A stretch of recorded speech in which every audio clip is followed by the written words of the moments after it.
আসসালামু আলাইকুম বন্ধুরা, আশা করি আপনারা সকলেই ভালো আছেন।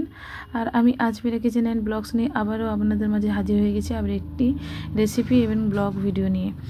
এই রেসিপিটি বানানোর জন্য কিন্তু আমি বাগানে চলে এসেছি। আমার বাড়ির একদম পাশেই এই বাগানটা, অর্থাৎ সেখান থেকে আমি কিছু পুঁই শাক তুলে নেব বলে এসেছি। সঙ্গে কিন্তু একটা কাঁচিও নিয়ে নিয়েছি। কাঁচিটা কিন্তু আমার মেশিনের কাঁচি, অর্থাৎ জামাকাপড় যা কিছু কাটাকুটি করি সেই কাঁচি। ছুটিটা পেলাম না তাই। আর এই দেখেন অনেকগুলো কিন্তু পুঁই শাক আমার হয়ে গিয়েছে, এটা দিয়ে আমার হয়ে যাবে। তো চলেন যাওয়া যাক। কিন্তু পুঁই শাকটা কেটে নেওয়ার জন্য একটা গামলিতে করে পানি নিয়ে চলে এসেছি, আর নিয়ে নিয়েছি বটি দিয়ে কিন্তু পুঁই শাক কটা কেটে নেব। তার জন্য কিন্তু গোটা সব কটা পুঁই শাক কিন্তু আরেকবার রেডি করে নিচ্ছি। এবার কিন্তু একটা বটি নিয়ে নিয়েছি, বটিতে করে কিন্তু সবগুলো পুঁই শাক একে একে কেটে নেব।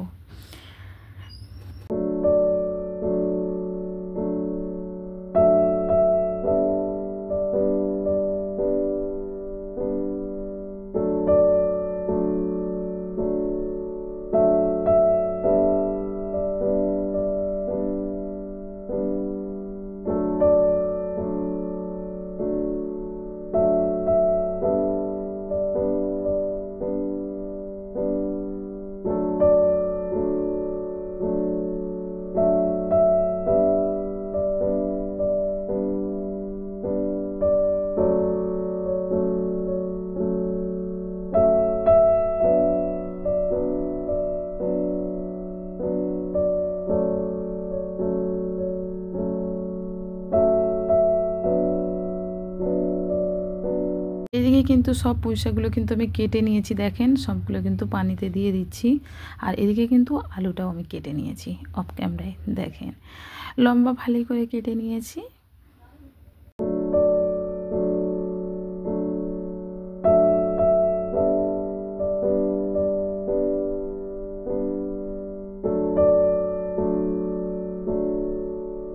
কিন্তু পুঁই শাক আর আলুটা কিন্তু অফ ক্যামেরায় আমি ধুয়ে নিয়ে চলে এসেছি,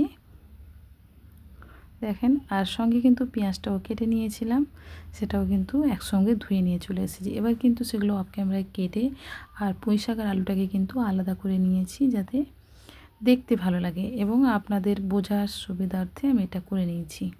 এদিকে কিন্তু মাছটাও নিয়ে নিয়েছি, এটা অফ ক্যামেরায় কেটে নিয়েছি আমি। এটা ছিল একটা ছোট্ট ইলিশ মাছ। আজ কিন্তু ইলিশ দিয়ে পুঁই শাক দিয়ে এই রেসিপিটা আপনাদের মাঝে শেয়ার করব। এই রেসিপিটা কিন্তু খেতে অনেক সুন্দর, আর পুঁই শাক ইলিশ মাছ দিয়ে কিন্তু সচরাচর খুব একটা বেশি করা হয় না, কিন্তু ব্যতিক্রম করে দেখা যাক কেমন লাগে। তো এদিকে কিন্তু কড়াই বসিয়ে দিয়েছি, কড়াই কিন্তু তেলটা দিয়ে দিয়েছি। আর তেলটা কিন্তু আমি যে পরিমাণে দিয়েছি এটাতেই কিন্তু আমি তরকারিটাও করে নেব। আর একটা জিনিস আমি আপনাদের কাছে প্রমাণ করে দেবো, দেখেন এই যে মাছটা দিয়েছি না, যে পরিমাণে তেল দিয়েছি, এতে মাছ ভাজা হবে, পুরো তরকারি হবে। আর ইলিশ মাছে কিন্তু তেল বেরোয়, এটা কিন্তু বাস্তব।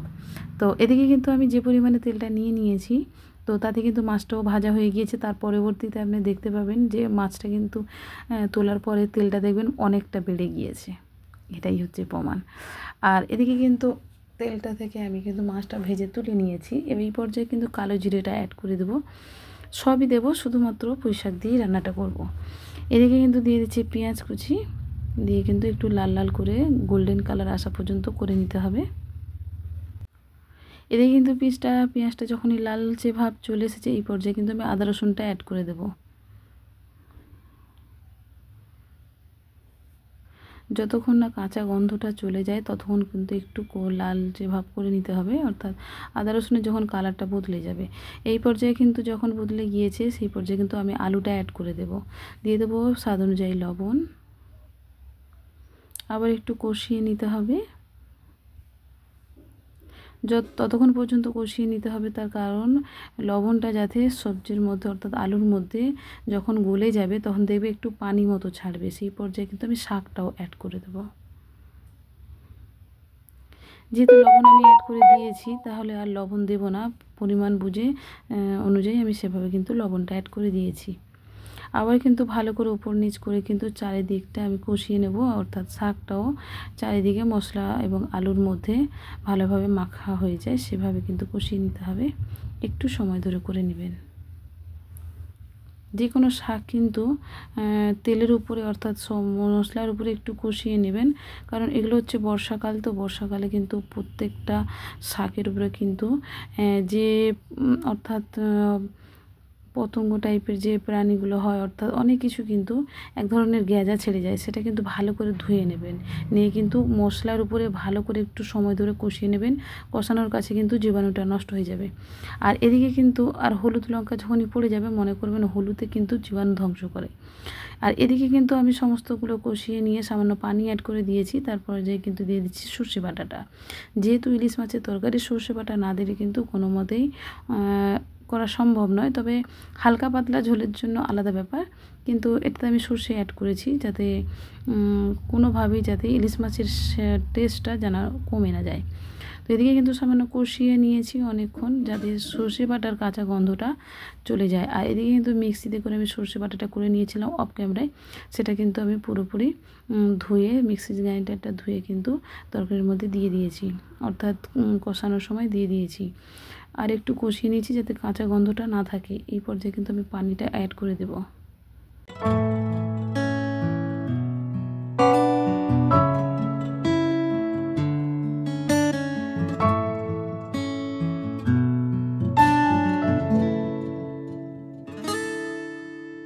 কিন্তু ঝোল রাখবো আর সেভাবে ফুটে তো পুরো তরকারিটা হয়ে যাবে, সেরকম বুঝে শুনে কিন্তু আমি পানিটা অ্যাড করে দিয়েছি। এই পর্যায়ে কিন্তু ঢাকা লাগিয়ে 10 মিনিটের জন্য ফুটতে দেব। 10 মিনিট পরে কিন্তু ফুটে গিয়েছে। এই পর্যায়ে কিন্তু ঢাকা লাগিয়ে সামান্য একটু নাড়াচাড়া করে মাছটাকে ভেজে রাখা মাছটাকে কিন্তু অ্যাড করে দেব। 3 পিস মাছ হয়েছে, তো 3 পিসই দিয়ে দেব, যেহেতু আমরা দুজনে খেতে। তো যেই রেসিপি করি না কেন সেটা কিন্তু আমাদের দুপুরের খাদ্য তালিকার মধ্যে থাকে, তো সেইগুলো আপনাদের মাঝে শেয়ার করি আমি। তো এদিকে কিন্তু ঝোলটার মাঝে কিন্তু মাছগুলোকে আমি চেপে চেপে ডুবিয়ে দিয়েছি, দিয়ে আবারও ঢাকা লাগিয়ে 10 মিনিটের জন্য ফুটিয়ে নেব। এদিকে দেখেন ফুটে কিন্তু প্রায় তরকারিটা হয়ে গিয়েছে। রেসিপিটা কেমন লাগলো অবশ্যই কমেন্ট করে জানাবেন। আর এদিকে কিন্তু দেখতে দেখতে ছোট্ট একটা লাইক করে দেবেন। আর যেসব আপু এবং ভাইরা আমার চ্যানেলে নতুন অবশ্যই চ্যানেলটিকে সাবস্ক্রাইব করবেন, পাশে থাকা বেল বাটনটি অন করে রাখবেন। নতুন ভিডিও আপলোড দেওয়ার সাথে সাথে তার নোটিফিকেশান পেয়ে যাবেন, আর সময় সুযোগ করে আমার ভিডিওগুলি দেখে নিতে পারবেন। আর যেসব আপু এবং ভাইরা অলরেডি আমার চ্যানেলের সঙ্গে যুক্ত আছেন এবং আমাকে কন্টিনিউ সাপোর্ট করে যাচ্ছেন, তাদের অসংখ্য অসংখ্য ধন্যবাদ। এতে কিন্তু রেসিপিটা আমি তৈরি করে ফেলেছি, অর্থাৎ রেসিপিটা আমার কমপ্লিট হয়ে গিয়েছে। এই পর্যায়ে কিন্তু আমি ওভেনের গ্যাসটা অর্থাৎ বন্ধ করে দেবো। আর এদিকে কিন্তু কড়াইটা থেকে আমি একটা গামলার মধ্যে তরকারিটা ট্রান্সফার করে নেব।